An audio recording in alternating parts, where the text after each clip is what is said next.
Bem-vindos a mais um Café com Destino. Estamos começando mais uma semana especial e hoje nós vamos entrar num assunto que interessa muito a vocês. Afinal de contas, nossos alunos e nossas alunas estão sempre buscando crescimento. Enquanto estamos nesta terra, a gente quer crescer profissionalmente, emocionalmente, financeiramente, alicerçar nossa família, crescer nossos sentimentos, ou seja, nós queremos sempre melhorar e para isso nós precisamos ter uma base, que é a base milenar que eu tenho ensinado para vocês aqui desde que começamos o Café com Destino. Então essa semana nós vamos estudar alguns heróis bíblicos que venceram na vida. Eles tiveram que passar por cima da procrastinação. Essa semana nós vamos falar sobre como acabar com a procrastinação, como desenvolver uma obstinação por vencer, que foi o caso de Jacó. Nós vamos estudar Jacó, nós vamos estudar também mulheres como Ruth, que independentemente das tragédias que aconteceram na vida dela, souberam recomeçar. Ou seja, eu vou te dar 5 pontos essa semana para você ser um ser humano que vence na vida.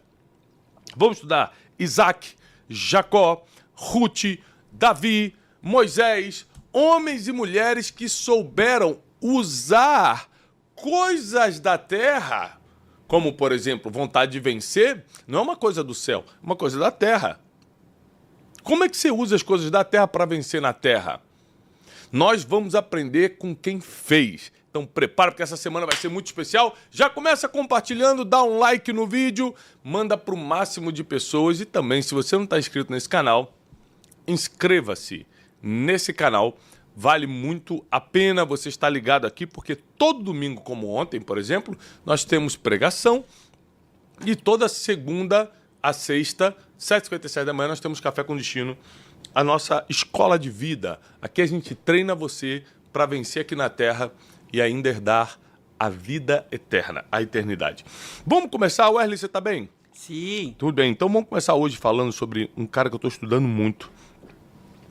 E é impressionante a história dele, que é a história de Jacó. Não sei se vocês sabem disso, né? Vocês são teólogos, com certeza vocês sabem, né? Mas meu nome, Tiago, em grego, é a derivação de Yaakov em hebraico. Yaakov, em hebraico, é Jacó. Então, Tiago e Jacó são a mesma palavra, são o mesmo nome, né? Então, a partir de hoje, me chame de Jacó. De Yaakov. Pode deixar. Senhor Yaakov. Yaakov Brunet. Então, assim, é uma coisa impressionante, porque Jacó, ele teve muitos pontos de virada na vida dele.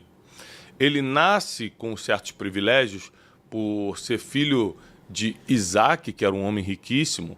Ele nasce como irmão gêmeo de Esaú. Porém, Esaú nasce primeiro e naquela época existia a bênção da primogenitura. Até hoje em Israel isso é muito respeitado. E Jacó nasce agarrando o calcanhar de Esaú. Se isso está registrado na história, é porque tem uma importância muito grande. É como se ele, Wesley, desde o ventre da mãe, quisesse ser o abençoado. Ele queria carregar aquela vitória, desde o ventre da mãe. E Jacó, ao contrário de Esaú, seu irmão mais velho, ele nasce com uma promessa. Então vamos começar a analisar a vida de Jacó do início? Número 1, quando eles estavam no ventre da mãe deles, Jacó recebe uma promessa. Qual é a promessa? Vocês lembram? Um anjo aparece para a mãe e fala assim, ó, 2 nações tem no ventre. 2 nações estão brigando nesse ventre. Mas o maior, o mais velho, vai servir o menor. Então existia uma promessa sobre a vida de Jacó, que como ele era o menor, né, nasceu depois de Esaú, mesmo sendo gêmeo, Jacó seria servido por Esaú. Então a primeira coisa que eu quero que você anote aí, papel e caneta na mão, vamos começar já com força total. Quem tem uma promessa, tem tudo. Já anote isso, já vamos começar assim. Quem tem uma promessa, tem tudo. Se você já começa com uma promessa, você já começa bem. Então você precisa estar em lugares onde promessas são liberadas. né? Se você está em lugares onde promessas divinas são liberadas, você já começa vencendo, porque você começa com uma promessa. Então, quem tem uma promessa, tem tudo. Agora, a segunda coisa que a gente tem que entender é que Jacó, além da promessa, desenvolveu ao longo da sua vida uma obstinação por vencer. Ele nunca admitiu ser o segundo, ele nunca admitiu ficar para trás, ele nunca admitiu ser menor. Ele gerou dentro dele, ele cresceu com uma vontade extrema de vencer, de ser o abençoado.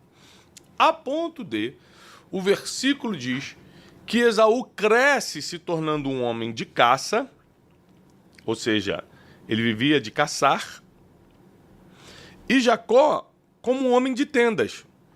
Jacó ficava em casa, cuidando da casa, né, cozinhava. E qual é a grande vantagem que Jacó teve sobre Esaú? Esaú foi para um trabalho braçal e Jacó ficou num trabalho mental. E a mente sempre vai ganhar do braço. A mente sempre vai ganhar do braço. Então, Jacó tinha o que era o que a gente chama no mundo do business de ócio criativo. Ele ficava parado muito tempo, fazendo ali comida, só pensando. Enquanto Esaú estava se cansando no trabalho braçal. Pensa numa negociação que um está muito cansado e com fome você faz qualquer negócio, e no outro está preparado emocionalmente, com tempo para criar estratégia e mentalmente direcionado. Lógico que esse aqui vai ganhar. Então Esaú chega muito cansado e com fome, e Jacó já estava preparado para fazer negócio com ele e propõe. Esaú, por que você não me vende sua primogenitura? Eu te dou a comida que você quer, eu faço um prato de lentilhas que você tanto gosta, mas só que você precisa me dar sua primogenitura. E Esaú respondeu na ignorância: de que me serve essa primogenitura se eu estou morrendo de fome? Então, quando o Senhor fala com a mãe de Esaú, de Jacó, 2 nações têm no teu ventre, quando essa palavra vem sobre a vida deles antes deles nascerem, é como se um destino estivesse se traçando. É como se a palavra profética estivesse se estabelecendo. É por isso que é muito importante que você tenha uma palavra. E depois de ter uma palavra, torne-se obstinado por ela. Você tem que ser obcecado por essa palavra. Então, quais são as palavras que eu recebi, Wesley, quando eu era garoto? Deus vai te usar em várias nações. Você vai falar para multidões. Aí eu ficava assim, como eu? Um suburbano, um cara que não consegue passar da 4ª série, repetir 2 vezes a 4ª série? Como pode? Quando Deus te dá uma palavra, é sempre muito longe do que você realmente acha que pode. É sempre muito distante da tua realidade atual. E eu falei, como é que pode isso? Só que em cima dessa palavra eu comecei a construir sonhos e eu comecei a me desenvolver. Jacó a mesma coisa. Jacó a mesma coisa. Ele começou a ficar obstinado por vencer, a ponto de começar a dar alguns passos. E qual foi o primeiro passo que ele deu? Negociar com seu irmão Esaú para pegar a primogenitura. Ele consegue. Aqui, Jacó prova ser um grande negociador, porque ele consegue comprar algo inestimável por preço de banana. Um grande negociador. A ponto de Esaú falar que ele é um enganador. Presta atenção, a Bíblia nunca chamou Jacó de enganador. Quem chamou foi Esaú, aquele que se sentiu enganado. Quando você vê lá a palavra chamando, o versículo dizendo que Jacó era enganador, são palavras de Esaú. Então, calma quando a gente vai colocar título, Wesley, sem ler o contexto todo. É que Jacó foi um enganador. Não, ele logicamente negociou de uma forma muito melhor do que Esaú. Quem o chamou de enganador foi o irmão Esaú, que se sentiu enganado. Mas, na verdade, a negociação está registrada. Foi lícita. Foi em plena consciência dos dois. Então, Jacó ele começa a ficar tão obstinado por isso que ele desenvolve um poder de negociação muito grande. Aí, Esaú fica muito ferido com essa negociação, não consegue lidar com a besteira que fez, começa a perseguir Jacó tem que fugir. Aqui uma coisa que as pessoas não pegam, Teixeirinha, é o seguinte: Jacó, quando foge, ele está abrindo mão da herança multimilionária de Isaac. Então ele vai ter que recomeçar a vida do zero. Mas se você parar para pensar, todos os patriarcas, Abraão, Isaac, Jacó, José, todos eles, apesar de serem grandes herdeiros, recomeçaram do zero financeiramente. Quer ver? Ó? Vamos lá. Abraão era filho de um grande empresário de Ur dos Caldeus. Aí Deus manda ele sair da terra e da parentela, sai da casa do teu pai e ele recomeça do zero na terra de Canaã. Aí Abraão enriquece muito e tem Isaac. Isaac recomeça do zero em Gerar cavando poços e fica rico sozinho, sem a fortuna do pai, cavando poços. Aí Jacó tem direito a essa herança, mas recomeça do zero, atravessando o Jordão, e ele recomeça lá na casa de Labão, trabalhando de graça para Labão. José era filho do riquíssimo Jacó e recomeça no Egito também do zero. Ou seja, todos eles eram herdeiros, mas nenhum usou herança. Construíram novas fortunas. Isso aqui é uma matéria para a gente depois estudar no Café com Destino, hein? Que é fortíssimo. Então vamos voltar aqui a Jacó. E Jacó tem que fugir de Esaú para não ter morte na família. Ele foge, abre mão dos seus direitos, da fortuna de Isaac e recomeça a vida na casa de Labão, que era seu tio, irmão de Rebeca, e acaba se tornando também seu sogro, porque ele se apaixona por Raquel. E a Bíblia diz que Labão falou: olha, se você trabalhar 7 anos para mim, como você não tem dinheiro para pagar o dote, né, você está começando a vida, trabalha 7 anos de graça para mim e eu te dou Raquel. Ele trabalhou 7 anos e no dia da lua de mel, Labão enganou ele e entregou Lia. Quando ele acorda, ele fala: o que você fez? Eu trabalhei por Raquel, a mulher que eu amava, e acordei com essa aqui. Ele falou: aqui é assim, primeiro casa com a mais velha, depois você pode desposar a mais nova. Se você trabalhar mais 7 anos, eu te dou Raquel. Jacó topou trabalhar 14 anos de graça por amor de uma mulher. Sabe o que a Bíblia diz? Que o tempo passou rápido por tanto amor que ele tinha por Raquel. Ou seja, apesar dele estar focado no destino, ele aprendeu a curtir o processo. 14 anos é muito tempo, é uma vida. Mas para Jacó pareceu como se fosse um dia, diz a Bíblia. Porque ele trabalhou apaixonado. O que isso quer dizer? Que se você não aprende a curtir o processo, vai virar sofrimento. Vai parecer mais longo do que é. Mas se você está aproveitando o processo, eu sei que o processo não é fácil, mas se você faz como Jacó, o teu objetivo é maior do que a dor do presente, o sonho, a conquista é mais poderosa do que a dor do presente, você consegue aproveitar o processo. Está na Bíblia. Não sei o que estou falando. Então Jacó trabalha 14 anos. No total, para quem não sabe, ele trabalhou 20 anos para Labão. Chega uma hora que ele fala assim: ó, não dá mais. Eu preciso, ele dá o grito de independência. Tem uma hora que todo ser humano não suporta mais o que está passando e dá o grito de independência. Eu chamo de grito de independência. Quando você fala assim: eu não aguento mais isso, eu vou mudar minha vida. Geralmente a tua prosperidade vai chegar aqui, nesse grito de independência. Então ele chama Labão para conversar e fala o seguinte: olha, eu preciso montar minha própria família, eu preciso ter minha própria terra, eu preciso conquistar minhas coisas.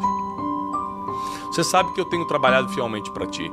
E Labão fala assim: você não pode ir embora. Eu reconheço que Deus só tem me abençoado por sua causa. Então aqui surge uma informação importante. Existia uma bênção divina, além da capacidade, além da obstinação de Jacó, além da vontade de vencer, além da vontade de prosperar, existia uma bênção divina, fruto dessa promessa que ele recebeu quando estava no ventre da mãe, sobre a vida de Jacó. E Labão falou: se você for, a bênção vai parar sobre mim. Então, pela primeira vez, Jacó vai começar a botar dinheiro no bolso. Sabe como? Sabe como, Wesley? Não. Já? O que é isso? Posso? O que é? Cavando poço, né? Não, meu Deus. É Isaac. Isso é Isaac. Não. Sabe como é que Jacó vai botar o primeiro dinheiro no bolso? 20 anos trabalhando de graça. Ele vai botar o primeiro dinheiro no bolso fazendo uma proposta de negócio. Repete comigo. Proposta de negócio. Ele fala: bom, você quer que eu fique? Eu não quero ficar. Não, eu quero que você fique. Então, a partir de hoje, todas as vacas que nascerem malhadas, todo gado, toda ovelha que nascer listrada ou malhada, vai ser minha. Jacó começou a escolher as mais fortes, botar para reproduzir em frente a uns galhos de árvore que manchava o corpo, né, a pele, o pelo dos bichos, e todos estavam, os fortes nasciam malhados e os fracos ele não botavam para cruzar ali. Então ficava para Labão. E a Bíblia diz que em pouco tempo o gado de Jacó se tornou muito maior, muito mais poderoso. Jacó, ele se tornou riquíssimo, com muitos servos, servas e um gado incontável. Ou seja, na primeira proposta que ele faz para Labão de negócio, ele já fica rico. Então ele tinha a bênção divina, ele tinha obstinação, mas até aí ele nunca tinha negociado, ou seja, prosperidade financeira, pelo menos, depende do seu poder de negociação. Depende do quanto você sabe negociar. E ele negociou aqui, então, o gado, e passa um tempo, fica insuportável, porque o crescimento dele começa a incomodar os cunhados, né? Os filhos de Labão começam a falar, pô, esse Jacó tá pegando tudo que é do nosso pai. Aí Jacó fala, como assim tô pegando o que é do pai? Vocês não tinham nada quando eu cheguei aqui, tudo que tá acontecendo aqui foi depois que eu cheguei. Aí para não ter essas briguinhas, Jacó falou assim, chegou minha hora de ir embora. Chegou uma hora que você cresce tanto que não dá mais para ficar no mesmo lugar que você veio. E aí Jacó começa o seu legado em outro lugar. Então vamos só analisar isso aqui rapidamente. Jacó nasce com uma promessa, cresce trabalhando mais a mente do que o braço. Isso aqui é um trunfo importantíssimo. A mente sempre vai triunfar sobre o trabalho braçal. Mentalidade sempre vai ganhar de esforço. E aí, Jacó, além da promessa, desenvolveu mentalidade e obstinação e começou a praticar, correr atrás para aquilo acontecer. Começou com a negociação com Esaú para pegar a primogenitura, depois ele luta depois ele se veste de Esaú para enganar seu pai Isaac para receber a bênção. Depois ele luta com o anjo. Olha quantas coisas Jacó faz por obstinação, a tal da bênção, a vitória que ele queria, a posição que ele almejava. E Tiago, mas é feio enganar o pai, né? É feio. E a Bíblia diz que tudo que a gente planta, a gente... Aí ele enganou Isaac, pegou a bênção que ele tinha direito. Por que Deus deixou a bênção passar se ele estava enganando Isaac? Porque ele tinha direito. A gente tem que lembrar o seguinte, ele realmente comprou a primogenitura de Esaú, por isso que Deus deixa passar a bênção para Jacó. Só que a Bíblia diz que de Deus não se zomba, tudo que o homem plantar, certamente ele colherá. Então, Jacó engana Isaac, seu pai, para pegar a bênção de Esaú, que a bênção não era só Esaú ter dado, o pai também tinha que botar a mão na cabeça, ele consegue isso. Mas só que quando ele vai trabalhar para Labão, 7 anos depois de trabalhar de graça, ele também é enganado. Plantou, colheu. Aí gerou o game. Ele trabalha mais 7 anos para ficar com Raquel, 14 anos passaram como se fosse um dia porque ele estava muito apaixonado, curtiu o processo, aproveitou o processo e depois de 20 anos trabalhando para Labão, ele começou a fazer negócios com Labão e aí começou a prosperar de uma forma sobrenatural. Então qual é o resumo que eu estou te ensinando hoje da história de Jacó? Jacó não deixava para amanhã o que era para fazer hoje, nunca procrastinava, sabia o que queria, era obstinado, ultradeterminado em ter a bênção, a vitória que ele buscava. Sabia negociar e, por último, que a chancela final tinha a bênção divina. Com isso aqui, meu filho, você, minha filha, fica infalível na vida. Você não perde na vida. Você pode até tropeçar, mas levanta rápido. Então nós temos que aprender com os grandes heróis e heroínas que nós vamos estudar essa semana no Café com Destino. Se isso está fazendo sentido para você, comenta agora aqui no chat online, vai para os comentários e fala, Tiago, nossa, abriu minha mente. Eu nunca tinha imaginado que Jacó venceu tanto por causa disso, por causa dessas qualidades que ele desenvolveu em cima de uma promessa que tinha. Tudo começa com uma promessa e tudo vai terminar com uma bênção divina. No meio é que você tem que fazer o teu trabalho. Vou repetir porque é muito forte. Tudo começa com uma promessa e tudo termina com a bênção divina. No meio que você vai ter que fazer a sua parte. Não procrastinar, ser obstinado, indesistível, saber negociar, saber o que se quer, trabalhar, dar o seu melhor, ser bom no que faz, tudo isso foram características naturais de Jacó, por isso que a promessa com a bênção divina fez sentido na vida dele. Tá bom? Então prepara teu coração porque essa semana vai ser muito forte e eu tenho certeza que você vai crescer em graça e conhecimento na série dessa semana, Heróis que Venceram. Heróis que Venceram. Deus te abençoe, eu desejo paz e prosperidade. Fique agora com um vídeo sobre as noites de destino que estão chegando. Não esquece que de 23 a 25 de maio tem Método Dash, em 3 dias de imersão em princípios milenares comigo aqui em Alphaville, São Paulo. E 6 e 7 de setembro, Conferência Destino, eu e meus mentores espirituais, num ambiente profético que você nunca experimentou. Vai ser lá no Farmácia Arena para 18 mil pessoas no Rio de Janeiro. Veja o vídeo da Noite de Destino com todas as nossas datas e as cidades que ainda temos vagas disponíveis. Beijo, paz e prosperidade. Tudo numa viagem se trata primeiro de destino, tudo. Por isso que a vida é como se fosse uma viagem. O mais importante da estrada da vida é você saber para onde está indo. Eu acredito que esse momento, essa palestra, nesse evento, ele vai ser um divisor de águas. Agradeço a Deus e a vida do Thiago Brunet, que ele tem ajudado não só a minha vida, como ele tem ajudado de muitas outras pessoas. Não importa se na vida você está de Ferrari ou de Brasília, os dois param sem manutenção. E foi aí que eu entendi que na estrada da vida existem 3 áreas da minha vida que precisam estar em manutenção constante. Minha vida física, vida emocional e vida espiritual. Se eu estiver perturbado, eu vou perturbar todo mundo, ao invés de estar aqui ajudando a pessoa. Se você coloca os 3 na manutenção, a chance de você chegar inteiro no destino é muito maior. Para mim, está sendo muito importante ser aluno do Thiago. Ele fez com que eu aprendesse que mesmo que as pessoas sejam difíceis e complicadas, elas são necessárias. Quando você fez tudo e não conseguiu chegar no posto de combustível, Deus vai mandar um posto de combustível até você.